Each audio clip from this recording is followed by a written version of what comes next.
Yeah, that hike of 75 basis points did happen, 4.25%. 15 out of 21 economists were expecting this jumbo-sized hike. In fact, the biggest hike that we've seen ever from New Zealand. Certainly it's been interesting, right? We've seen a series of 50 basis point hikes. They're ramping up these rate hikes now in New Zealand, particularly when it comes to the housing market and inflation.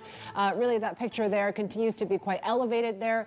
We'll see what this means for the future kind of pace of hikes moving forward, given the fact that the rest of the world, including the Fed, seems to be dialing back here when it comes to that tightening cycle. Take a look at this. Now it sees a cash rate rising to a higher peak of 5.5% in 2023. So some pretty hawkish comments coming through from Adrian Core and company here. Monetary conditions need to continue to tighten further. Core inflation is still too high. Unemployment beyond sustainable. You take a look at where the Kiwi dollar is, that spike up here on the back of this decision.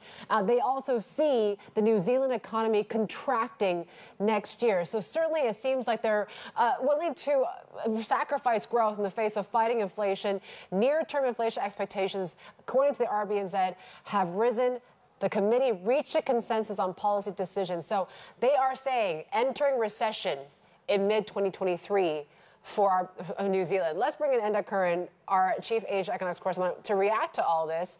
These are quite bold statements coming from the RBNZ. It does. It's a material move by them, the biggest move of their cash rate since they introduced it in 1999. It shows the RBNZ is not wasting time on inflation. They're not willing to take the risk with unemployment near record lows, with inflation continuing to go in the wrong direction. They are jamming through this massive rate hike, which, don't forget, will flow through to households in New Zealand because most people there are on floating rate mortgages. So it is a very serious statement of intent by the RBNZ. I mean, they've already done 5 50 basis point hikes.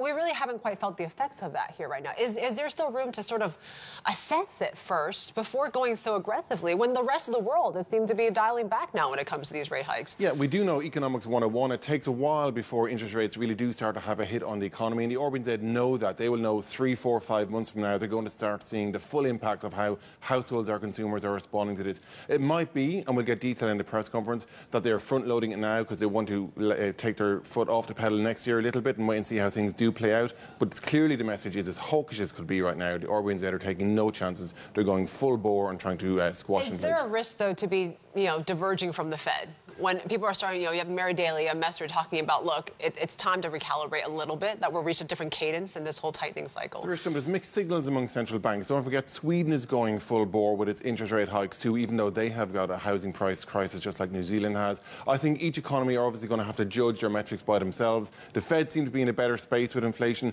New Zealand are not in a better space with inflation. That's clearly what they're worried about.